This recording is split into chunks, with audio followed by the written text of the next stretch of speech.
नमस्कार। आज भावगंगा के 330वें अंक में आपका स्वागत है, अभिनंदन है।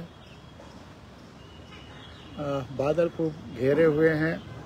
अभी सुबह बरस भी रहा था। बूंदाबांदी अभी थोड़ी देर पहले भी हुई है।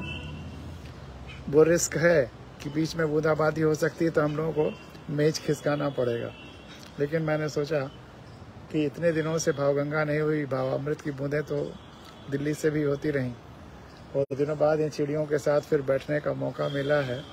रात में देर से दिल्ली से आया और इसलिए सब आज ये प्रोग्राम करने में भी देर हुई, लेकिन आपके प्यार, आपके मोहब्बत और आपके जो आप ध्यान देते हैं इन प्रोग्रामों पे, उसके लिए मैं बहुत बहुत आभारी हूँ।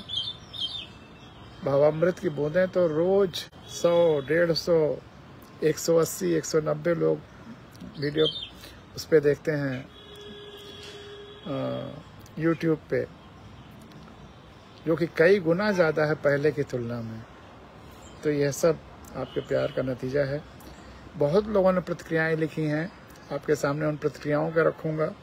फिर 3-4 और पॉइंट्स या कहानियाँ या किस्से या उनका इंटरप्रिटेशन रखेंगे। किसी भी मोमेंट पे बारिश शुरू हो सकती है, उस समय थोड़ा परिवर्तन करना होगा, लेकिन हो सकता है ईश्वर कृपा रहे पूरा प्रोग्राम बिना बारिश के संभव हो जाए। आज दिल्ली में तो खूब बारिश हुई। ये प्रोग्राम आज का हो सकता है 1 घंटे का नहीं, 30-40 मिनट का ही हो, लेकिन आपको आनंद आएगा, इसका मुझे पूरा विश्वास है।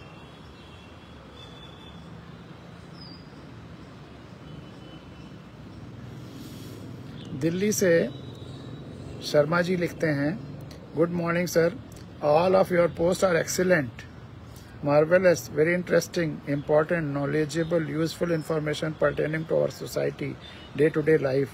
Wish you a very very healthy and energetic life ahead.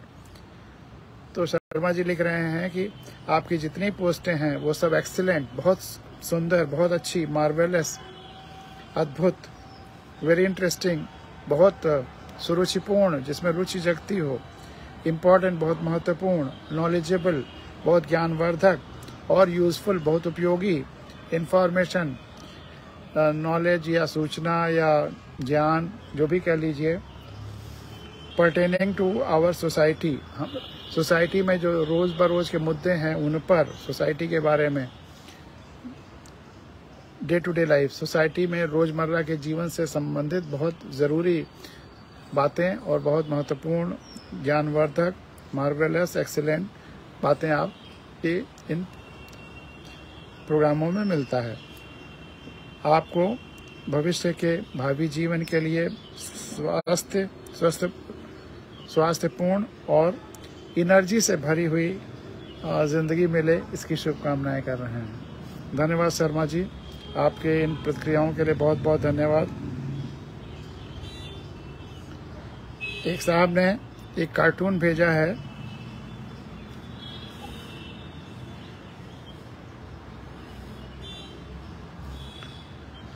Who is a straight forward person. ये सोशल मीडिया के लिए है कि स्ट्रेट फॉरवर्ड पर्सन क्या है। वैसे तो स्ट्रेट फॉरवर्ड पर्सन का मतलब है जो सीधा सरल आदमी हो, लेकिन इन्होंने जो व्यंग्यात्मक अर्थ लिखा है, one who forwards without reading. बहुत सारे लोग सोशल मीडिया पे हैं जो भी उनके पास आता है बिना पढ़े हुए, बिना दूसरे के लिए जहाँ भेज रहे हैं रेलिवेंट है कि नहीं ये जाने हुए, उसकी सच्चाई को बिना पता किए हुए फॉरवर्ड करते हैं विदाउट रीडिंग एनीथिंग। जो भी उनके पास आता है उसको बिना पढ़े हुए फॉरवर्ड कर देते हैं। एनीथिंग एंड एवरीथिंग, जो भी कुछ आता है और जो कुछ आता है सबको, अगर 10 उनके पास फॉरवर्डेड मैसेज आए तो 10 फॉरवर्ड कर देते हैं। Anything and everything coming from other groups से, अदर लोगों से जो भी आता है उसको फॉरवर्ड कर देते हैं। वो straight forward person, straight away forward करता है। तो शब्दों का अर्थ कैसे बदलने के लिए व्यंग्यात्मक इस्तेमाल किया जाता है, ये आप उसका उदाहरण था। आशुतोष मिश्रा जी ने लिखा है, आदरणीय सर, यह अंक अभी सुना। गायत्री मंत्र के बाद आज इस तरह से पहली बार महामृत्युंजय मंत्र के बारे में जानने का मौका मिला। महामृत्युंजय मंत्र के बारे में भावामृत के एक अंक में अभी कहा था, तो उसके बारे में भावामृत का आपका प्रयोग शानदार है, क्योंकि भावगंगा तो रेगुलर चलती है आधा घंटे से 1 घंटे तक, लेकिन जब भावगंगा नहीं हो पाती तो बीच में छोटे से छोटे प्रोग्राम भावामृत के हो जाते हैं। देखिए चिड़िया ऊपर आ गई है और बातचीत कर रही है, भावगंगा में वो अपनी आवाज मिला रही है, रेजोनेंस कर रही है। तो भावामृत में आपका प्रयोग शानदार है। 8-10 मिनट में एक अद्भुत विचार सुनने को मिल जाता है, जिसका चिंतन मनन सहज रूप से पूरे दिन में चलता रहता। भावगंगा में बहुत सारे विचार होते हैं और लोग इत्मीनान से जब मौका मिलता है तब सुनते हैं या इसी में चलता जाता है, लेकिन 10-15 मिनट का जो प्रोग्राम है वो लोग जरूर सुन लेते हैं और वो फिर दिमाग में उसका मंथन चलता रहता है। 8-10 मिनट में एक अद्भुत विचार सुनने को मिल जाता है, जिसका चिंतन मनन सहज रूप से पूरे दिन मन में चलता रहता है। आप जिस सहजता से ही इसे रिकॉर्ड करने की प्रक्रिया संपादित करते हैं, कहीं भी चलते चलते, उतना ही सहज सभी के लिए इसे सुन पाना भी होता है। इस तरह फकत एक विचार का एक अंक में शामिल होना पाठकों को प्लेलिस्ट से अपने रुचि के अनुरूप कुछ भी कभी भी सुन पाने में बड़ा मददगार होता है। अनअनाउंस प्रोग्राम हो रहा है, लेकिन उसमें भी कितने लोग देखने लगे हैं। जयपाल राम जी, इम्तियाज मानवी जी, बेग नयूम जी, जयपाल राम जी, सबका स्वागत है, सबका अभिनंदन है।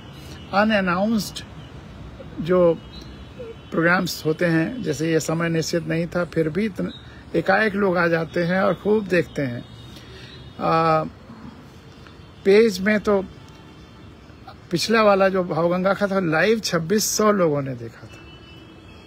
तो इसमें फेसबुक में, यूट्यूब में अभी भी देखने वालों की संख्या थोड़ी थोड़ी बढ़ रही है, लेकिन फेसबुक में तो बेइंतहा बढ़ रही है। आप जिस सहजता से इसे रिकॉर्ड करने की प्रक्रिया संपादित कर पाते हैं, उतना ही सहज सभी के लिए इसे सुन पाना होता है। इस तरह फकत एक विचार का एक अंक में शामिल होना पाठकों को प्लेलिस्ट से अपनी रुचि के अनुरूप कुछ भी कभी भी सुन पाने में मददगार होता है। सादर प्रणाम सर। बहुत बहुत धन्यवाद आशुतोष जी आपके विचारों के लिए। आरडी तिवारी जी लिखते हैं, प्रज्वल पैलेट जी का भी स्वागत है। महामृत्युंजय मंत्र पर भावामृत का सुखद आनंद। भगवान शिव का विराट रूप स्पष्ट दिख रहा था। मंत्र की अवधारणा कितनी विशद और व्यापक है, यह सुनकर मन को बड़ा आत्मबल मिलता है। इसे देश, काल, भाषा, धर्म, समुदाय, संप्रदाय और समस्त सृष्टि को संजीवनी देने वाली उस दिव्य मनीषा के रूप में समझना होगा, जो एक ही संदेश और शक्ति के रूप में सर्वत्र व्याप्त है। इसे देश, काल, भाषा, धर्म, समुदाय, संप्रदाय और समस्त सृष्टि को संजीवनी देने वाली उस दिव्य मनीषा के रूप में समझना होगा, जो एक ही संदेश और शक्ति के रूप में सर्वत्र व्याप्त है। भावगंगा और भावामृत उसी सार्वभौमिकता का प्रचार प्रसार करने का निमित्त है, जो ईश्वरेच्छा से सर्व कल्याणकारी है। साभार आरडी तिवारी। आरडी तिवारी जी को बहुत बहुत नमस्कार और धन्यवाद, और इतने अच्छी शुभकामना के लिए और प्रतिक्रिया के लिए। तलब जौनपुरी साहब, श्री राम मिश्र जी, जो बहुत अच्छे शायर हैं, इलाहाबाद से लिखते हैं, बहुत ही सहज और बोधगम्य व्याख्या आपने प्रस्तुत की, हार्दिक बधाई। गायत्री और महामृत्युंजय मंत्र बहुतायत लोग जपते हैं, लेकिन भाव हमें लगता है कि कम ही लोग समझ रहे होते हैं, और उनमें से एक मैं भी हूँ, अपने को भी स्वीकारते हैं। आज के आपके व्याख्यान से बहुत लोग लाभान्वित हुए होंगे, ऐसा मेरा विश्वास है। नमस्ते। भुवनेश्वर जी लिखते हैं उड़ीसा से, सावन के सोमवार की ढेरों शुभकामनाएं। और ये सावन का महीना चल रहा है, हर सावन का सोमवार शिव का दिन माना जाता है। पिछले सोमवार को मैंने बधाई भाव अमृत में दी थी, भावगंगा में भी आगे जितने सोमवार आने वाले हैं सबकी ढेर सारी बधाइयाँ। सावन के सोमवार की ढेरों शुभकामनाएं। आज की भावगंगा में आपने बहुत ही सही जानकारी दी है, क्यों शिव जी को जल चढ़ाया जाता रहा है, और सभी कांवड़ियों के लिए भी ये सलाह दी है कि एक में नदियों का जल और दूसरे कांवड़ी में वहीं की मिट्टी ले जाएं, ताकि नदियां गहरी हों। मुझे याद है आपने स्वयं भी कानपुर में जब पोस्टेड थे, कांवड़ी में जल और मिट्टी के साथ साथ वहां के आनंदेश्वर मंदिर के पास सफाई अभियान में हाथों हाथ अपने सभी साथियों के साथ किया था। पेपर में भी खूब खबरें छपी थीं। आपके इस विचार को आज मैंने बहुतेरे ग्रुप्स में भेजा है। धन्यवाद भुवनेश्वर जी। अगर आप इसी तरह से प्रचार प्रसार करते रहेंगे तो एक दिन ज़रूर ये बात हर जगह फैलेगी।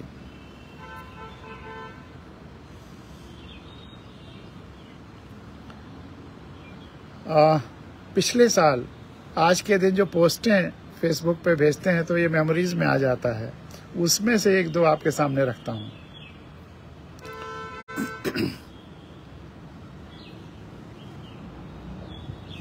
दुनिया में सभी धर्मों के करीब 1 करोड़ धर्मस्थल पूजा स्थल हैं। सभी धर्मों को मिला करके 1 करोड़ धर्मस्थल और पूजा स्थल है। 700 करोड़ 750 करोड़ धरती की आबादी है, 1 करोड़ पूजा स्थल हैं। तो करीब 700 लोगों पे एक मंदिर या कोई पूजा घर, कुछ न कुछ है, गिरजाघर, मस्जिद, जो भी। करीब 500 करोड़ धार्मिक हैं जो चमत्कार में विश्वास करते हैं। 500 लोग हैं जो धार्मिक हैं, धर्म पर, ईश्वर पर भी विश्वास करते हैं और अंधविश्वासों पर और चमत्कारों में विश्वास करते हैं। बहुत सारे लोग चमत्कार दिखाते हैं तो उन चमत्कारी जो धार्मिक जादूगर हैं उन पर भी विश्वास करते हैं। लेकिन थाईलैंड की गुफा में फंसे बच्चों को बचाने के लिए इनमें से किसी चमत्कारी ने कुछ नहीं किया। जो ईश्वर से खास जिनके रिश्ते हैं और ये करते हैं और वो करते हैं और कुछ भी कर सकते हैं और पर्ची निकाल करके किसी को जिंदा कर सकते हैं, मुर्दा कर सकते हैं या किसी कोई काम करा सकते हैं। थाईलैंड की गुफा में फंसे बच्चों को बचाने के लिए इनमें से किसी चमत्कारी ने कुछ नहीं किया।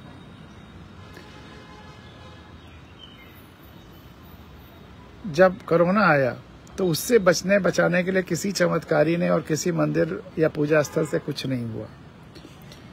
उन्हें उपलब्ध मानवीय ज्ञान, विज्ञान, तकनीक और समझ ने दूसरा जन्म दिया। अगर उनमें किसी ने बचाया है तो जो अब तक मानवीय ज्ञान, विज्ञान और उससे उपलब्ध जो संसाधन है या यंत्र हैं उन्होंने ही बचाने की कोशिश की है। तो हमें सच पर, सत्य पर बात करनी होगी, सत्य को मानना होगा। कोई झूठ या आडंबर फैला करके और दूसरों को कुछ देर के लिए प्रभावित करके और इस तरह से जो ठग रहे हैं धर्म के नाम पर, चमत्कार के नाम पे, उनसे बचना होगा। इस समय हिंदुस्तान के सबसे बड़े जादूगर आनंद, जो मेरे दोस्त हैं, वो कहते हैं कि दुनिया में कोई भी जो भी चमत्कार कर रहा है वह और चमत्कार दिखा करके और अपने को धार्मिक ईश्वर के करीब दिखा रहा है, वह सब किया जा सकता है। वह सब हाथ की सफाई है और कुछ नहीं है। तो इसलिए अंधविश्वासों के चक्कर में मत पड़िए। इसका मतलब ये मैं नहीं कहता हूं कि आप मंदिरों में या धार्मिक स्थलों पे मत जाइए। वहां सामूहिकता का आनंद मिल सकता है। ढेर सारे लोग एक साथ इकट्ठे हैं, उनकी पॉजिटिव एनर्जी का लाभ मिल सकता है किसी भी सामूहिक स्थल पे। लेकिन वहां पे अगर उस तरह का भाव हो, वहां अगर दूसरों या दूसरे धर्मों या कुछ लोगों या कुछ वर्गों के खिलाफ अगर बात हो रही है, भड़काया जा रहा है, तब तो वो गलत है। अगर वो सबसे जुड़ने के लिए, समष्टि के कल्याण के लिए वहां बात हो रही, तो वहां जो जमघट है वह सार्थक है, पॉजिटिव वाइब्रेशन से का। लेकिन अगर मंदिर में चढ़ावा चढ़वाया जा रहा है और उस चढ़ावा जो चढ़ाया जा रहा है उसका इस्तेमाल कुछ लोगों के लिए हो रहा है, तो ये गलत है। अगर उसको भी फिर जन कल्याण के लिए स्कूल, अस्पताल, ये सब में खर्च किया जाए, तब भी कुछ हद तक बातें ठीक हो सकती हैं। तो ये तो पिछले साल का, इस आज के दिन का आलेख था। एक और आलेख है नीला श्रृंगाला, वो भी आपके सामने रखेंगे। डॉक्टर शुभम शुक्ला, महेंद्र यादव, सीताराम साकेत जी, आप सबका स्वागत है इस भावगंगा के 330वें अंक में। आप लोगों ही के आने की वजह से और जिस भाव से आप देखते हैं उसी की वजह से मुझे हौसला रहता है और सारा काम छोड़ करके थोड़े समय के लिए आप लोगों के बीच में आ ही जाता हूं, ताकि ये विचार, ये सार्वभौमिक विचार, ये सबके कल्याण के लिए विचार और धरती और प्रकृति को बचाने का विचार इस धरती पर वसुधैव कुटुम्बकम की तरह, परिवार की तरह रहने का विचार जन जन तक पहुँचे।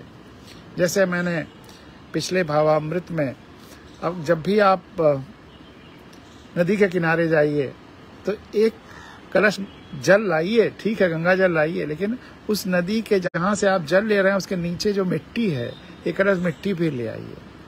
वो मिट्टी आप शहर में रहते हैं तो अपने आप गमले में रख लीजिए, लॉन में डाल दीजिए, गांव में रहते हैं खेत में डाल दीजिए, उपजाऊ है वो काम आएगा।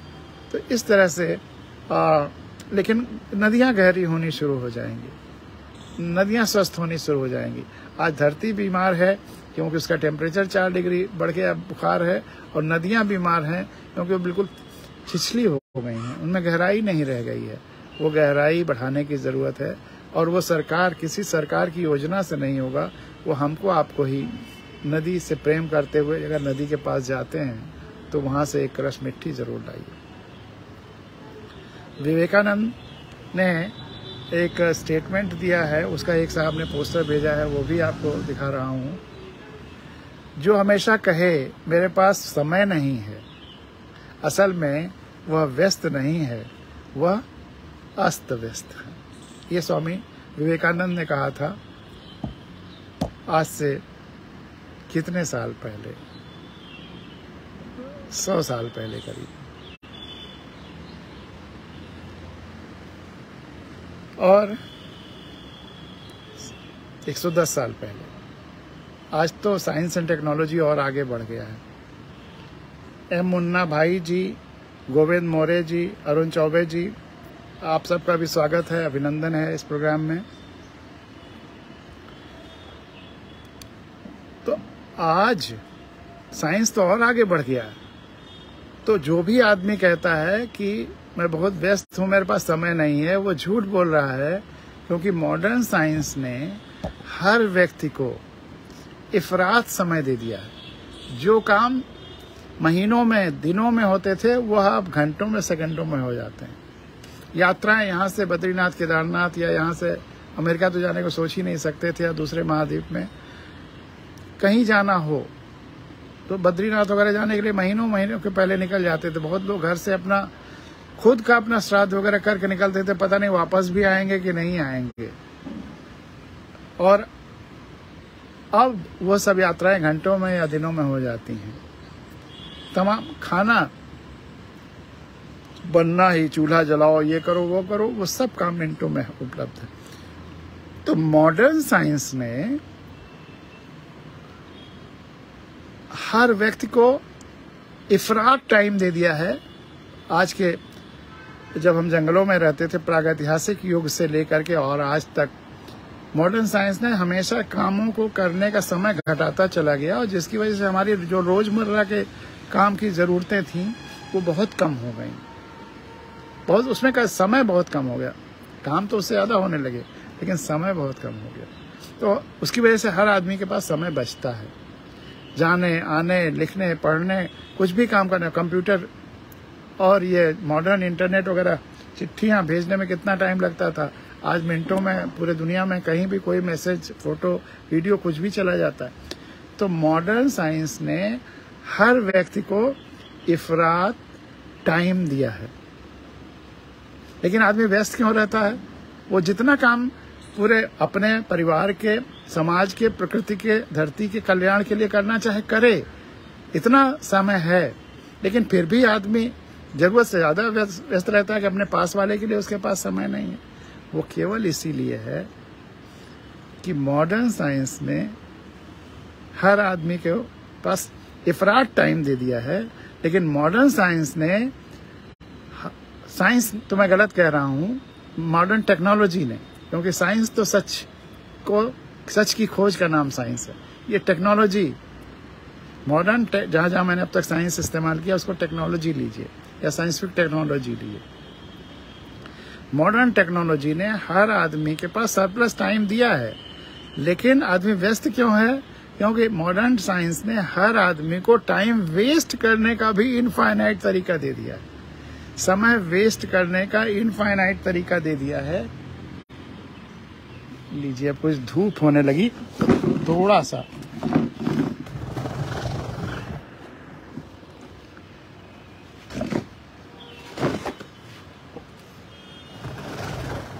ऐसे बैठ जाएं कि धूप न लगे, धूप सर पे आ गई। हम सही आते, कहाँ हम लोग बारिश का डर रहे थे और कहाँ धूप आ गई। तो मॉडर्न साइंस ने हर व्यक्ति को टाइम वेस्ट करने का अनंत तरीका भी दे दिया है। अगर मॉडर्न साइंस ने हर आदमी को कुछ अनंत सरप्लस टाइम दिया है, तो इसको हम लोगों को समझना होगा।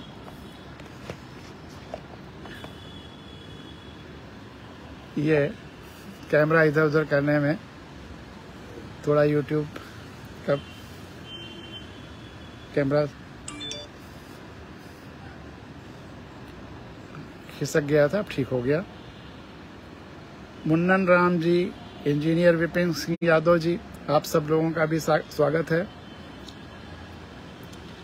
अब खलील जिब्रान का एक स्टेटमेंट आपके सामने रख रहा हूं, वो भी आपको अच्छा लगेगा। बहुत बड़े फिलोसफर, ओपन फिलोसफर, खुली आंखों वाले फिलोसफर रहे हैं।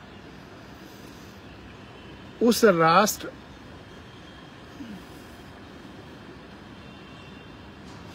राष्ट्र पर दया करें, उस राष्ट्र पर दया करें जो मान्यताओं से भरा हो और धर्म से खोखला हो, जो अंधविश्वासों से भरा हुआ हो और धर्म से खोखला हो।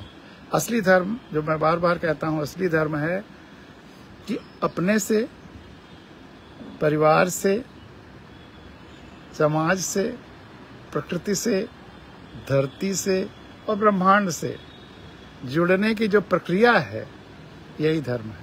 सम्यक रूप से जुड़ने की प्रक्रिया। जैसे यह हाथ अगर इस शरीर से जुड़ा हुआ है,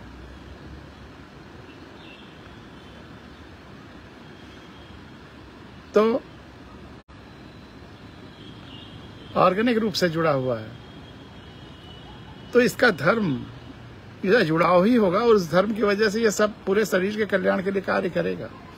उसी तरह से अगर हम सबसे सम्यक रूप से जुड़े हुए हैं तो सबके कल्याण के लिए कार्य करेंगे।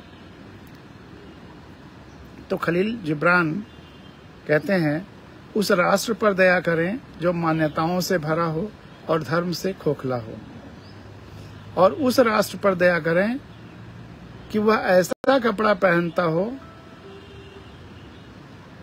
जो खुद बुनता नहीं, और उस राष्ट्र पर दया करें जो ऐसा कपड़ा पहनता हो जो खुद बुनता नहीं, और ऐसी रोटी खाता है जिसकी फसल खुद नहीं करता है।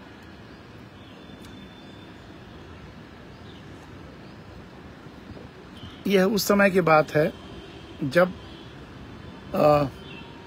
इतना इंडस्ट्रियल रिवॉल्यूशन नहीं हुआ रहा होगा, इतने तकनीक नहीं आए रहे होंगे।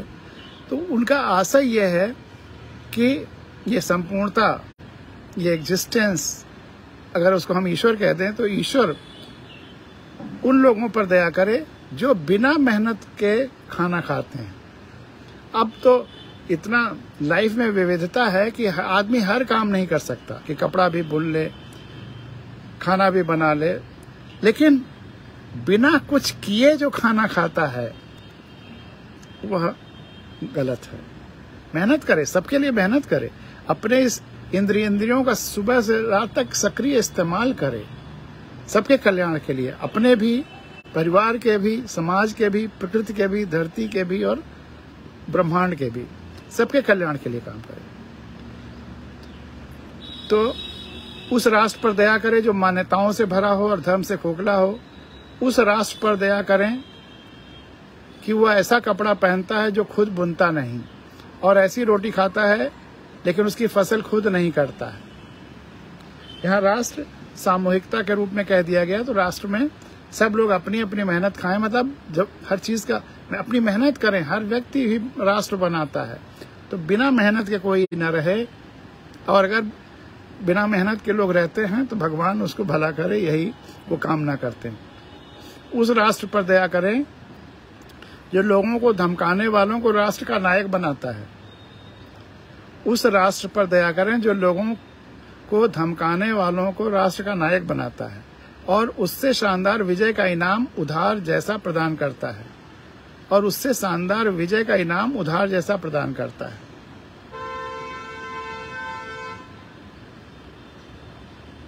धमकाने वालों को राष्ट्र का नायक बनता है और वह खुद वो नायक फिर शानदार विजय अपना दिखा करके जैसे वो इनाम दे रहा हो देशवासियों को। उस राष्ट्र पर दया करें जो अपने सपनों में एक जुनून का तिरस्कार करता है, अपने सपनों में एक जुनून का तिरस्कार करता है और जागरूक अवस्था में उसी अवस्था को स्वीकार करता है। सपने कुछ और दिखाता है और करता कुछ और है। लोगों को एक तरह से सपनों के संसार में ले जाता है, वहां कुछ और है, और जब रियल लाइफ में उसका उल्टा करता है। उस राष्ट्र पर दया करें जो जब अंतिम संस्कार में चलता है तब तक अपनी आवाज नहीं उठता, जन्म से मृत्यु तक अपनी आवाज ही नहीं उठाता, एकदम चुप रहता है, सब कुछ साइलेंटली झेलता रहता है। जब तक विनाश तक न पहुंचे तब तक वह दावा नहीं करता, जब तक विनाश तक या मृत्यु तक न पहुंच जाए तब तक कुछ भी नहीं कहता, कुछ भी नहीं आवाज निकालता। और जब उसकी गर्दन तलवार और वध स्तंभ के बीच न रखी जाए तब तक बगावत का लफ्ज भी नहीं बोलता। और जब उसके गर्दन वध स्थल जहां काटा जाता है वध स्तंभ के बीच न, या तलवार के नीचे या वध स्तंभ के नीचे न रख दिया जाए तब तक बगावत का आवाज भी नहीं उठाता है। वो चुप सही सत्य बोलने के लिए तैयार ही नहीं होता है। इतना अगर भीरू या डरपोक हैं अगर देश के लोग, राष्ट्र के लोग, तो भगवान या ईश्वर ही उनका कल्याण करे, दया करे। उस राष्ट्र पर दया करे जिस राष्ट्र का राजनेता लोमड़ी हो और दार्शनिक बाजीगर।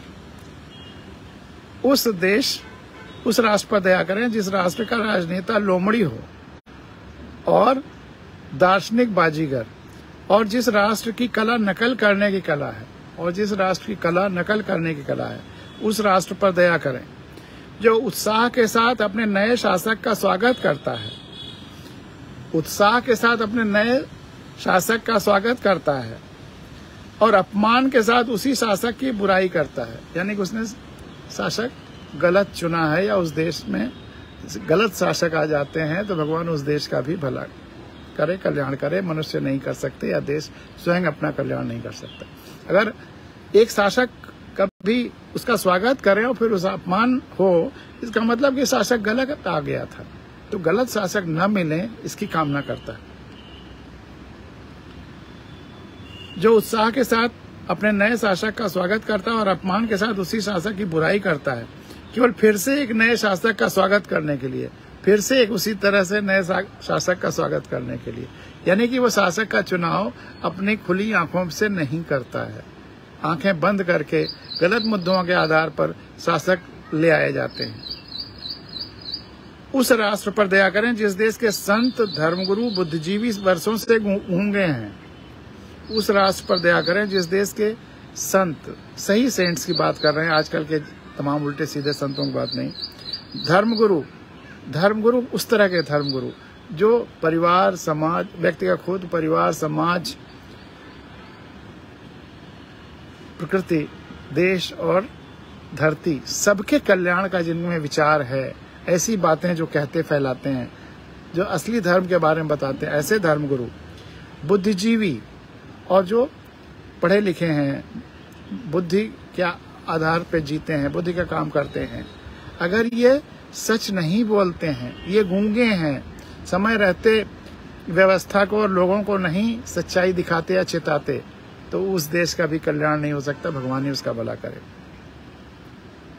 उस राष्ट्र पर दया करें जिस देश के संत, धर्मगुरु, बुद्धिजीवी वर्षों से गूंगे हैं और बलवान वीर पुरुष अभी तक पालने में हैं।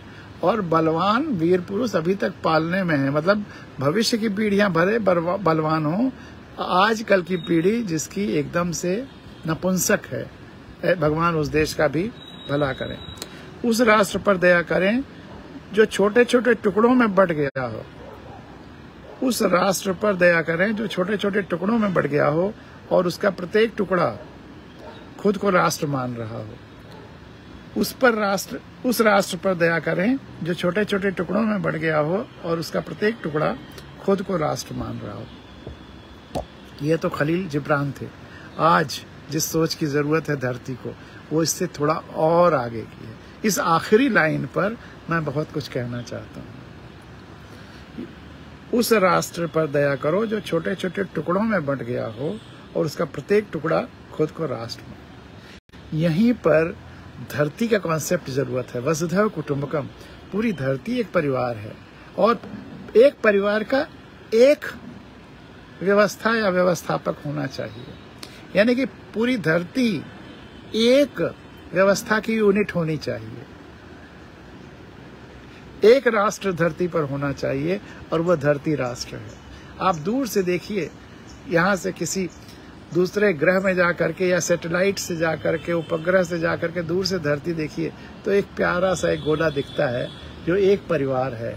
वहाँ लगता ही नहीं कि धरती पर अलग अलग देश और अलग अलग नस्लें और अलग अलग जातियाँ या अलग अलग धर्म होंगे, एक दिखता है। तो वह सच्चाई है। पहले हम तकनीक ने हमको ये सिखाया दिखाया है कि धरती एक है। हम इसको छोटे छोटे टुकड़ों में अपनी सीमित दृष्टि और सीमित स्वार्थ की वजह से मानते आए हैं। लेकिन जैसे जैसे वैज्ञानिक तकनीक और बढ़ेगा, संचार के साधन और बढ़ेंगे, लोग सच्चाई को और जानेंगे, तो पूरी धरती को एक व्यवस्था की यूनिट होना है। तो अन्यथा भगवान दया करो इस धरती पर, वहां राष्ट्र की जगह आप धरती को रख लीजिए कि दया करो उस धरती पर जो छोटे छोटे टुकड़ों में बंट गया है, छोटे छोटे राष्ट्रों में बंट गया है, छोटे छोटे टुकड़ों में बंट गया है और उसका प्रत्येक टुकड़ा खुद को राष्ट्र मान रहा है। एक धरती एक राष्ट्र होना चाहिए, लेकिन जब तक धरती एक राष्ट्र लोग नहीं मानेंगे, छोटे छोटे टुकड़ों को राष्ट्र मानते रहेंगे, तब तक धरती पर शांति आने तो दूर रहे, संकट ही संकट आएगा। युद्ध सबसे बड़ा संकट है, आतंकवाद सबसे बड़ा संकट है, ओजोन लेयर का फट जाना दूसरा संकट है, पर्यावरण इतना प्रदूषित हो जाना, धरती का टेम्परेचर 4 डिग्री बढ़ जाना, धरती के पानी का लेवल नीचे जाते जाना। धरती तो बीमार है, बुखार है उसे, और डिहाइड्रेशन है, उसका पानी कम हो गया, हमने इतना पानी उसमें निकाल लिया। तो माँ धरती ही नहीं रहेगी तो हम जिंदा कैसे रहेंगे? चाहे वो न व्यक्ति जिंदा रहेगा, न राष्ट्र जिंदा रहेगा, न ये वनस्पतियां रह पाएंगी। तो हमें अपने जीवन पद्धति को बदलना होगा। खलील जिब्रान का जो अंतिम स्टेटमेंट है आज के संदर्भ में, इसमें इस परिवर्तन की जरूरत है। आज अगर खलील जिब्रान जिंदा होते तो आखिरी सेंटेंस ये लिख रहे होते जो मैं आपके सामने पढ़ रहा हूं कि भगवान या ईश्वर, और ईश्वर वो संपूर्णता है, कोई किसी ट्रेडिशनल धर्म का मानने वाला ईश्वर नहीं। भगवान इस धरती पर दया करो जो छोटे छोटे टुकड़ों में बांट दी गई है और उसका प्रत्येक टुकड़ा खुद को राष्ट्र मान रहा है। धरती एक राष्ट्र है। इस भावना को आत्मसात करना होगा और यही सनातन संस्कृति है, जो केवल हिंदू धर्म की सनातन संस्कृति नहीं है। पूरे सारे धरती के जितने धर्म हैं सबकी से एक सनातन संस्कृति एक ही है, और वही है कि वसुधैव कुटुंबकम, पूरी धरती एक परिवार है। यही गायत्री मंत्र कहता है, यही कुरान शरीफ का सूरह फातिहा कहता है, यही सारे धर्म कहते हैं। तो इस आखिरी सेंटेंस के साथ कि उस थोड़ा परिवर्तन खलील जिब्रान से कि उस धरती पर दया करो जो छोटे छोटे टुकड़ों में बंट गया है और उसका प्रत्येक टुकड़ा खुद को राष्ट्र मान रहा है। निश्चय ही 30-40 सालों में यह धरती ही व्यवस्था का एक आयाम होगी, और केवल धरती बचाओ, पर्यावरण बचाओ, धरती को स्वस्थ रखो, और उसी के साथ उसके हर जो आज के ट्रेडिशनल देश हैं जो तब वो हो सकता है कि बीच की कोई चीज प्रदेश या और कोई नाम हो जाए उनका, वह सब, और पूरी प्रकृति, परिवार, समाज, हम खुद स्वस्थ रहें, कल्याण रहे, इसी की कामना खलील जिब्रान के इस सेंटेंस का मैसेज है। और वो स्वस्थ तभी रहेंगे जब मेहनत करते रहेंगे, आलसी नहीं होंगे। और एक और कहानी सुनाकर 34 मिनट हो रहा है, हो सकता है अब फिर धूप हो गई है तो सिस्टम्स गर्म हो जाएं, तो एक कहानी जो पिछले साल आज के दिन भेजी थी वह सुनाकर, और अगर मौका हुआ तो गांधारी कविता भी सुनाना चाहूँगा, वह सुनाकर आज की भावगंगा समाप्त करेंगे। नीला श्रृंगाला। हो सकता है बचपन में आपने कहानी सुनी हो। संस्कृत का हम लोगों को जो अनिवार्य संस्कृत हाई स्कूल इंटर में पढ़ाई जाती है, उसमें हिंदी के साथ जो पाठ था संस्कृत का, उसमें ये कहानी थी। तो हाई स्कूल के साथ पढ़ाई जाने वाली अनिवार्य संस्कृत में ये कहानी पढ़ी थी, जो बहुत अच्छी लगी थी उस समय भी। आपने भी पढ़ी होगी। कहानी का हिंदी रूपांतर इस तरह है। किसी वन में एक सियार रहता था। वह एक बार अपनी इच्छा से शहर के समीप घूमते हुए कुत्तों से डरकर किसी धोबी के नील के हौज या नाद में गिर पड़ा। उसके बाद उसने वन में जाकर अपने नीले रंग को देखकर सोचा, मैं अब उत्तम वर्ण वाला हूँ। नीले रंग कैसे देखा होगा? हो सकता है पानी वगैरह में अपनी इमेज देखी हो, या जैसे भी हो, या किसी ने कहा हो कि तुम नीले हो गए हो। मैं अब उत्तम वर्ण वाला हूँ, तब मैं अपनी उन्नति के लिए क्यों ना उपाय करूं। ऐसा विचारने के बाद सियारों को बुलाकर उसने कहा, माँ भगवती और वन देवता ने अपने हाथ से जंगल के राजा के रूप में मेरा अभिषेक किया। अब हर इस तरह का जो लोगों को ठगने के लिए, चाहे वो राजनीति में, राज्य व्यवस्था में जा रहे हों, और चाहे वो धर्म नीति और धर्म व्यवस्था में जा रहे हैं, जहाँ इस झूठ पर आधारित कि बंदे हो या इन्होंने मेरा लाज तलक किया है, जितने चमत्कारी धर्म के हैं, ये सब इसी तरह का झूठ फैलाते हैं अपने आसपास। अपने हाथ से जंगल के राजा के रूप में मेरा अभिषेक किया है, इसलिए अब से जंगल में मेरी आज्ञा से व्यवहार होना चाहिए।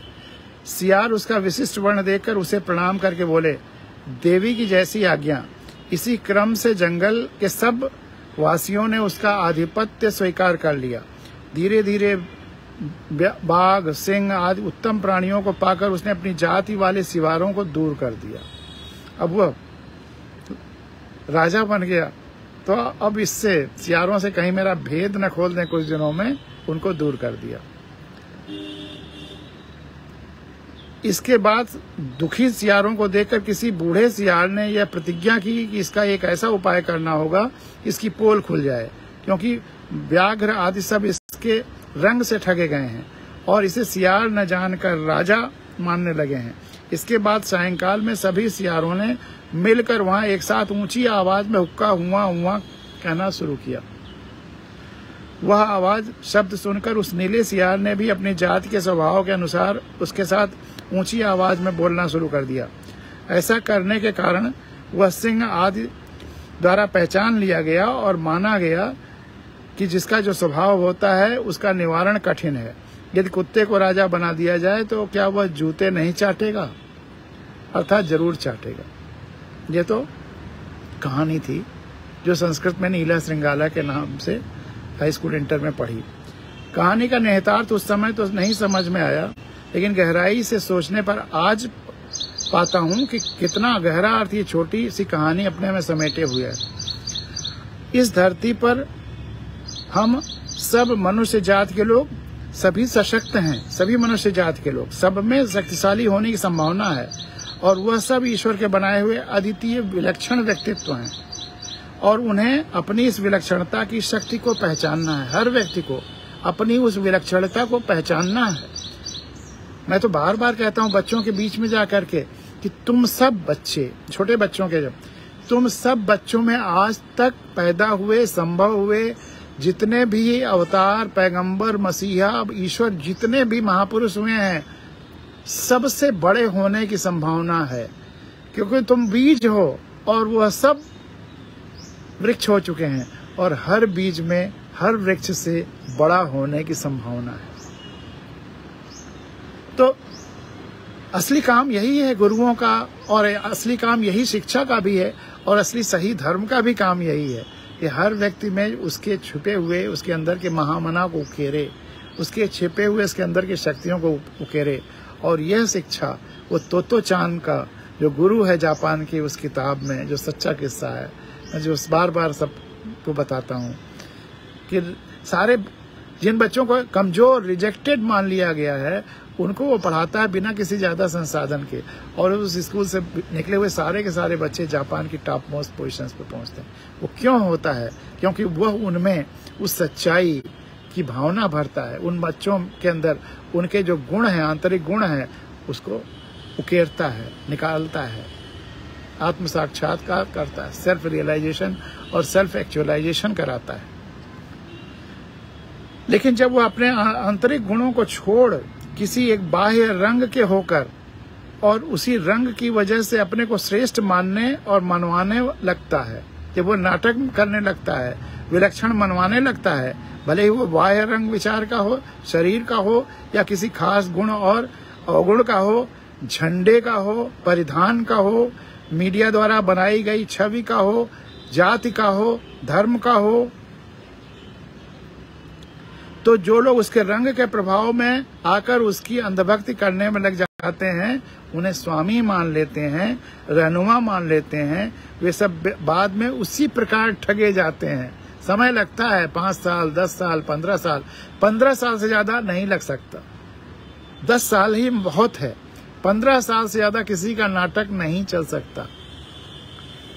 तो मीडिया द्वारा बनाई गई छवि का हो, तो जो लोग उसके रंग के प्रभाव में आकर उसकी अंधभक्ति में लग जाते हैं, उन्हें स्वामी मान लेते हैं, रहनुमा मान लेते हैं, वे सब बाद में उसी प्रकार ठगे जाते हैं जैसा कि जंगल के वे जानवर नीले सियार के चक्कर में उसके रंग के आधार पर स्वामी मान लिया, अपना लीडर मान लिया और उसके अनुसार व्यवस्था चलाने लगे। बाद में संकट में आए, निराश होने पर उसकी पोल खुली। और यह सच है कि सबकी पोल खुलती है। हर ऐसे व्यक्ति का वास्तविक स्वरूप उजागर हो ही जाता है। वह हुक्का हुआ बोलने ही लगता है। कोई पैसे के बल पर चुनाव भले जीत जाए, लेकिन फिर पैसा कमाने में इतना डूब जाएगा कि उसका असली चेहरा सबके सामने आ ही जाएगा। इसी प्रकार धर्म जाति का लबादा ओढ़कर चुनाव जीतने वाले भी जब चुनाव जीतने के बाद जो उन्होंने चुनावों में करोड़ों अरबों खर्च किया था उसका कई गुना उगाहने लगते हैं, तो उनका असली रंग लोगों को उजागर होने ही लगता है। वह समय का अंतराल अलग अलग होता है, कुछ लोगों की कुछ दिन में, कुछ की कुछ महीनों में और कुछ सालों में, लेकिन सबकी पोल खुलती है। लेकिन मैंने अधिकतर देखा, जो बात अभी बोल रहा था, कि किसी भी ओढ़े हुए आरोपित रंग की पोल खुलने के समय की अधिकतम सीमा 10-11 साल और अधिक से अधिक 15 साल के आसपास होती है। लेकिन कुछ ऐसे भी रंग हैं जिसकी पोल खुलने में सदियों लग जाती है। उस पर चर्चा विस्तार से बाद में करेंगे। ये जो रूढ़ियां और अंधविश्वास पब्लिक में घर कर जाती है, वो किसी एक व्यक्ति नहीं, जो सामूहिक रंगासियार वाला होता है, उसमें सदियों लग जाती हैं। कितने साल लग गए, अब वो अंधविश्वास धीरे धीरे वैज्ञानिक तकनीक द्वारा, यह अंधविश्वास की धरती चपटी है। कितने साल तक बहुत सारे धर्मों ने माना, उसको दूर होने में हजारों साल लग गए। तो लेकिन कुछ ऐसे भी रंग हैं जिसकी पोल खोलने में सदियां लग जाती हैं, उन पर चर्चा बाद में करेंगे। और ये बाह्य रंग क्या हो सकते हैं, सोचिएगा। धर्म का हो सकता है, क्षेत्रीयता का हो सकता है, भाषाई लटके झटकों का हो सकता है, अभिनय का हो सकता है, भूगोल का हो सकता है, वर्गीयता का हो सकता है, शिक्षा के किसी खास तरह की डिग्री का हो सकता है। जब व्यक्ति कुछ खास उद्देश्य से शिक्षा देने लगे और सत्य की शिक्षा की जगह पे असत्य की शिक्षा देने लगे, विज्ञान की शिक्षा, खुली आंखों की शिक्षा के जगह पे बंद आंखों की शिक्षा देने लगे, तो ये सब खतरे होने लगते हैं। शिक्षा के किसी खास तरह की डिग्री का हो सकता है, आदि आदि, यह सब हो सकता है। लेकिन यह